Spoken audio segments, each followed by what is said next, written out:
వివేకం కలిగి ప్రార్థన చేయాలి. ఏ సమయంలో ఎక్కడ ఎలా ప్రార్థన చేయాలో తెలియాలి. ఏ వాక్యము విన్నావు, ఏ స్థితిలో నువ్వు ఉన్నావో ఆ వాక్యం ని హెచ్చరించిన తర్వాత నీ స్థితిని మార్చేటువంటి వాక్యాన్ని పట్టుకొని ప్రార్థన చేయాలి. హల్లెలూయా. కాబట్టి దేవుని యొక్క సేవకుడు యోవేలు గారు అక్కడ ఆ సంఘానికి లేక ఆ దేశ ఆ ప్రజలకి ప్రవచనాన్ని మాట్లాడుతూ ఉన్నాడు. అయ్యా, పరిస్థితి రాబోతా ఉంది, యెహోవా దినం రాబోతా ఉంది. ఆ పరిస్థితి ఎలా ఉంటుందంటే తెలుసా, ఆ దినము బహుఘోరముగా ఉంటది. హల్లెలూయా. అది ఉగ్రత దినము. దాని నుంచి తప్పించుకునే నాదుడు ఎవడు కూడా ఉండడు. ఆ శ్రమ నుంచి తప్పించుకునే వారు ఎవరు కూడా ఉండరు. కాబట్టి మీరేం చేస్తారో తెలుసా, మీ దేవుడని యెహోవా తట్టు మీరు తిరిగి మీరు ప్రార్థన చేయండి. మీరు ప్రార్థన చేస్తే మీ దేవుడు ఎవరు అంటే తాను చేయనుద్దేశించిన కీడును చేయక, అంటే కీడు అంటే శాపాన్ని నీ మీదికి పంపక తాను భరించి తను ఏం చేస్తాడో తెలుసా, నిన్ను రక్షించగల దేవుడు ఆయన. హల్లెలూయా. హల్లెలూయా. ఎవరైనా సరే మనం ఒక అప్పు తీసుకున్నాం అనుకో, 1,00,000 రూపాయలు. ఇప్పుడు తానమన్న 1,00,000 రూపాయలు ఇచ్చింది. 1,00,000 రూపాయలు ఇచ్చేస్తే ఆ 1,00,000 రూపాయలు సరిపోని అని ఇడిసబెట్టింది అనుకో. ఇడిసబెట్టింది అనుకో, మంచి మనిషి కాబట్టి ఇడిసబెట్టింది అని అనుకున్నాం అనుకో, అంతే. హల్లెలూయా. ఇంకా మీదికి 1,00,000 రూపాయలు తీసుకోవాలి ఇస్తారా? హల్లెలూయా. మన దేవుడు ఎవరో తెలుసా?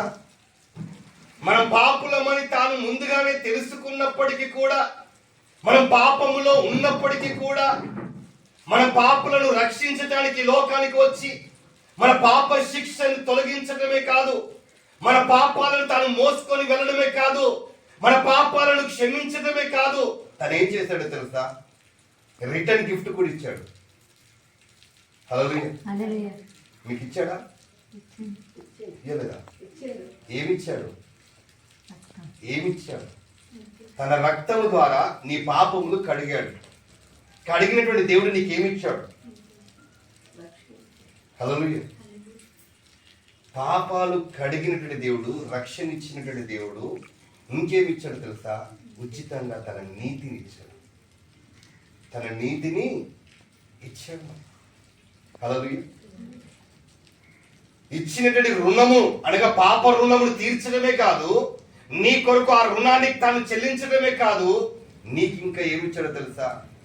నీతి అనేటువంటి గిఫ్ట్ ఇచ్చాడు. హల్లెలూయా. ఇప్పుడు దేవుని దగ్గరికి వచ్చిన మనం ఏం చేయాలో తెలుసా? నీతిగా జీవించడం నేర్చుకోవాలి.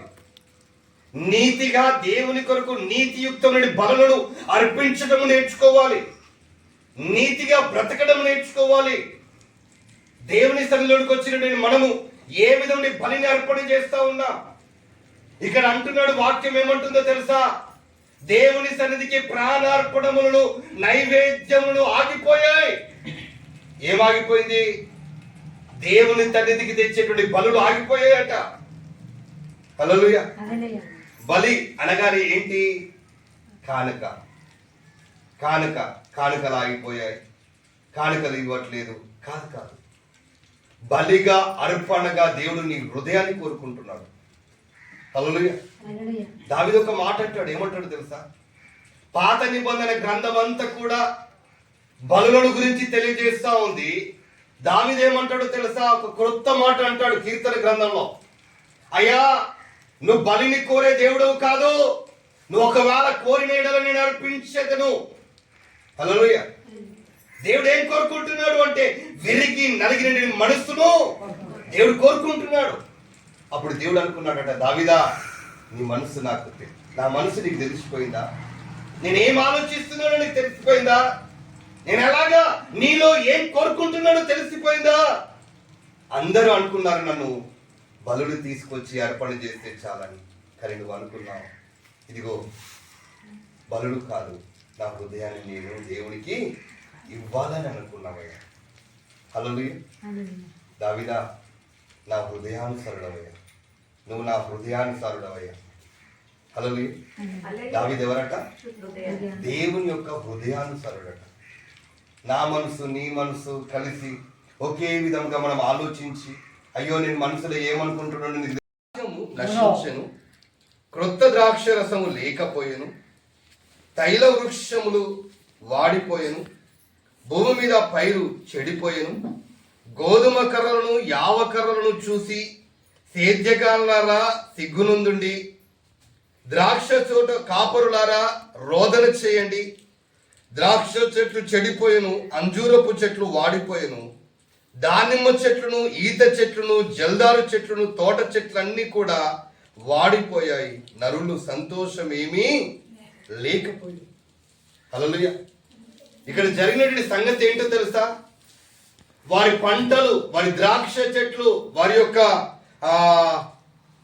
ద్రాక్ష తోటలు అన్ని కూడా చెడిపోయాయి. గోధుమలు యావల కర్రలు చూసి సేద్యం చేసే వాళ్ళరా మీరు సిగ్గునుందండి. ఎందుకంటే అన్ని కూడా వాడిపోయాయి, చెడిపోయాయి, అన్ని కూడా పాడైపోయిన స్థితిలో కనబడుతూ ఉన్నాయి, ఎండిపోయిన స్థితిలో కనబడుతూ ఉన్నాయి. కాబట్టి ఇక్కడ ఒక మాట అంటున్నాడు. ఏమంటున్నాడంటే, దానిమ్మ చెట్లను, ఈత చెట్లను, జరదారు చెట్లను, తోట చెట్లు అన్ని కూడా వాడిపోయాయి. వాటి వలన నరులకు సంతోషం ఏమి కూడా లేకుండా పోయిందంట. హల్లెలూయా. అయ్యో మేము పంట వేసామండి, పొలాలు వేసామండి, వ్యాపారం చేసామండి, ఉద్యోగం చేసామండి, ఇదిగో బయట దేశాలు వెళ్ళామండి, ఇది చేసాం అది చేసాం, దేంట్లో కూడా మాకు సంతోషము లేదు అని అనుకునేటువంటి వాళ్ళు చాలా మంది ఉన్నారండి. ఎందుకు చేత? దేవుని యొక్క ఉగ్రత దినము, ఉగ్రత అనేటువంటిది మనిషి మీద పడతా ఉంది. మనిషి చేసిన తప్పును బట్టి శాపం వచ్చి వస్తూ ఉంది. ఆ శాపం నుంచి విడుదల పొందాలి అంటే యేసు ప్రభు వారి చెంత చేరి ప్రార్థన చేయాలి. హల్లెలూయా. ఒకే మార్గం. అందుకే ఇక్కడ ఒక మాట అంటాడు. ఏమంటాడంటే 2వ అధ్యాయంలో ఆ చివరి ఆ వచనంలో అంటాడు. ఏమంటాడంటే, యెహోవా సెలవిచ్చినట్లు సీయోను కొండ మీదను యెరూషలేములోను తప్పించుకొనిన వారందరూ శేషించినటువంటి వారిలో యెహోవా పిలుచువాడు కనబడుదురు. ఆ దినమున యెహోవా నామమును బట్టి ఆయనకు ప్రార్థన చేయు వారందరూ రక్షించబడుదురు. ఏ దినమున? ఏ దినమున?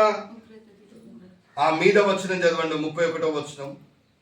యెహోవా యొక్క భయంకరమైనటువంటి ఆ మహాదినము రాకముందు సూర్యుడు తేజోహీనుడు, చంద్రుడు రక్తవర్ణమును కాకముందు మీరేం చేయాలంటే దేవుని దగ్గర ప్రార్థన చేయాలి. హల్లెలూయా. ఏమైతుందంట? సూర్యుడి యొక్క తేజస్సు తగ్గిపోతుంది, చంద్రుడు ఏమైపోతాడంట? హల్లెలూయా. ఇక్కడ అంటున్నాడు కదా, చంద్రుడు రక్తవర్ణం, ఎర్రని